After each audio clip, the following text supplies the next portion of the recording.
আসসালামু আলাইকুম ওয়া রাহমাতুল্লাহি ওয়া বারাকাতুহু।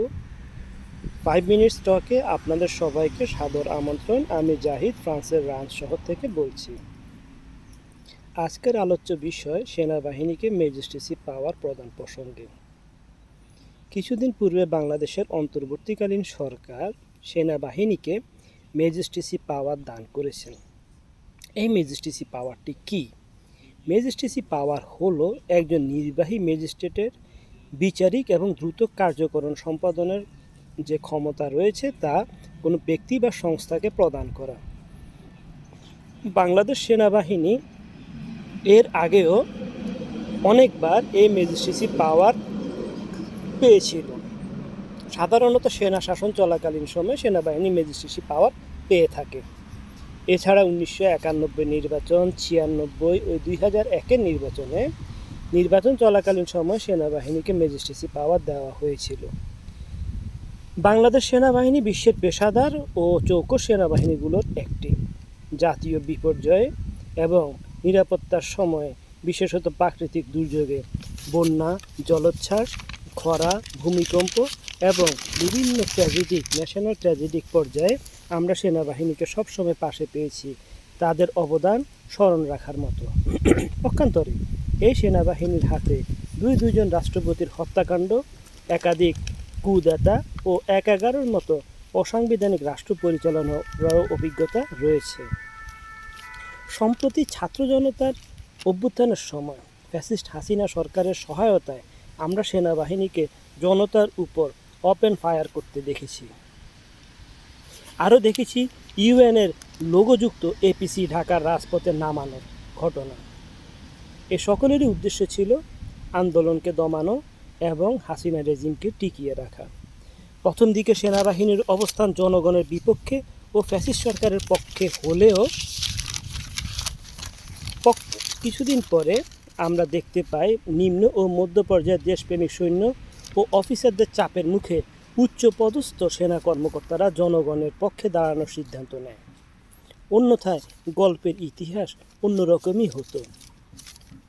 বর্তমান অন্তর্বর্তীকালীন সরকার ক্ষমতা নেওয়ার পরে সবচেয়ে বিশৃঙ্খল অবস্থায় পেয়েছে দুটি খাতকে। 1. আইনশৃঙ্খলা বাহিনী, 2. ব্যাংকিং খাত তথা আর্থিক খাত। আইনশৃঙ্খলা পরিস্থিতি এতটাই ভেঙে পড়েছে যে সেখানে চেইন অফ কমান্ড বলতে কোনো কিছুরই অবশিষ্ট নেই। কেননা যে পুলিশ বাহিনী রয়েছিল এটি ছিল আসলে আওয়ামী লীগের একটি পেশাদার লোলুপ বাহিনী। এই বাহিনীর অধিকাংশ নিয়োগই হয়েছে ছাত্রলীগ তথা গুন্ডালীগ থেকে বাছাইয়ের মাধ্যমে। তাই তো বিগত 1 মাস ডক্টর ইউনূস সরকার চেষ্টা করেছে পরিস্থিতি নিয়ন্ত্রণের জন্য এবং পুলিশ প্রশাসনের মধ্যে শৃঙ্খলা ফিরিয়ে আনার জন্য, কিন্তু পুলিশ প্রশাসনের হযবরল পরিস্থিতির কারণে ক্রমবর্ধমান যে সকল আন্দোলন মাথাছাড়া দিয়ে উঠছে তা নিয়ন্ত্রণের জন্য সেনাবাহিনীকে ম্যাজিস্ট্রেসি পাওয়ার দেওয়া ব্যতীত আর কোনো পথ খোলা ছিল না। আমরা কিছুদিন আগে দেখেছি আনসারদের বিদ্রোহ, পোশাক শ্রমিকদের বিদ্রোহ অলরেডি চলমান রয়েছে। পোশাক শ্রমিক যারা আছেন তারা আন্দোলন করে মুমূর্ষু অর্থনীতিকে আইসিইউতে পাঠানোর ব্যবস্থা করেছেন এবং ডাক্তাররাও বিভিন্ন পেশাজীবী সংগঠন আন্দোলনের নামে অরাজকতা সৃষ্টির প্রয়াস চালাচ্ছে। এগুলো আসলে আমাদের যে বিপ্লব সংগঠিত হয়েছে এই বিপ্লবকে নস্যাৎ করে দেওয়ার জন্যে একটি ষড়যন্ত্র। আইনশৃঙ্খলা রক্ষা করার জন্য আমাদের হাতে যে সকল বাহিনী রয়েছে তা হলো গ্রাম police, Ansar BDB, police, RAB, BGB, সর্বোপরি সামরিক বাহিনী। সেনাবাহিনী হচ্ছে শেষ অস্ত্র।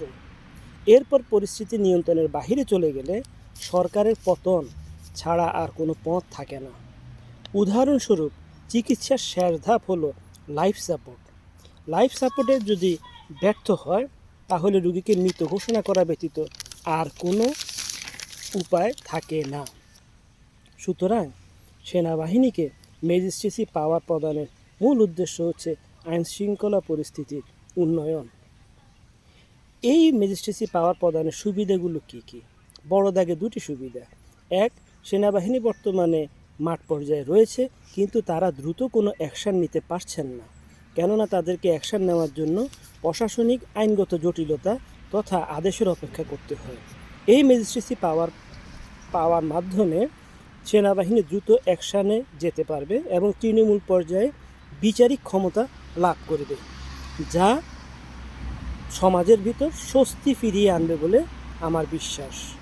এছাড়াও অবৈধ অস্ত্র উদ্ধার, বর্তমানে পুলিশ বাহিনীর হাতে যে সকল অস্ত্র ছিল, যেগুলো পুলিশ বাহিনীর আওয়ামী লীগ সদস্যরা সাথে নিয়ে চলে গিয়েছিল এবং সেগুলো জমা দেয়নি, এই অস্ত্রগুলো উদ্ধার করার জন্য সেনাবাহিনীর ম্যাজিস্ট্রেসি পাওয়ারের কোনো বিকল্প নেই। কিন্তু এর পাশাপাশি আমরা অসুবিধার দিকগুলোকেও মাথায় রাখব।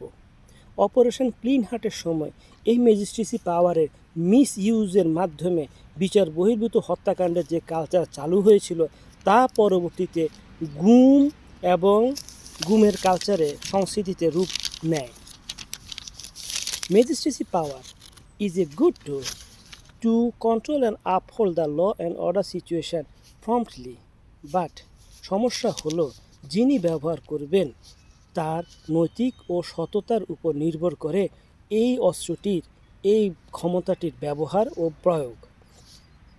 মিলিটারিকে 2 মাসের জন্য এই ম্যাজিস্ট্রেসি পাওয়ার দেওয়া হয়েছে, এটিকে যেন আর লম্বা করা না হয়।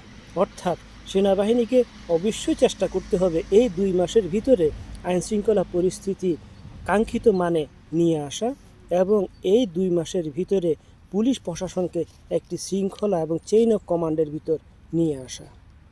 আমাদের উদাত্ত আহ্বান থাকবে, সেনাবাহিনীকে যত দ্রুত সম্ভব ব্যারাকে ফিরিয়ে নিতে হবে। কেননা সেনাবাহিনীর অবস্থান রাজপথে নয়, সেনাবাহিনীর অবস্থান সেনানিবাসে। আমাদেরকে যত দ্রুত সম্ভব অভ্যন্তরীণ আইনশৃঙ্খলা পরিস্থিতি উন্নয়নের জন্য যে ইন্টারনাল পুলিশ ফোর্স রয়েছে সেটিকে অতি দ্রুত শৃঙ্খলার ভিতর নিয়ে আনতে হবে। অন্যথায় দেশের আইনের শাসন ফিরিয়ে আনা অসম্ভব হয়ে পড়বে এবং দেশে বিচারহীনতার সংস্কৃতি পুনরায় চালু হবে। মনে রাখতে হবে, আমাদের এই সরকার একটি গণ অভ্যুত্থান, গণ বিপ্লব পরবর্তী সরকার। এটি কোনো কুদাতা মিলিটারি ব্যাক্ট সরকার নয়।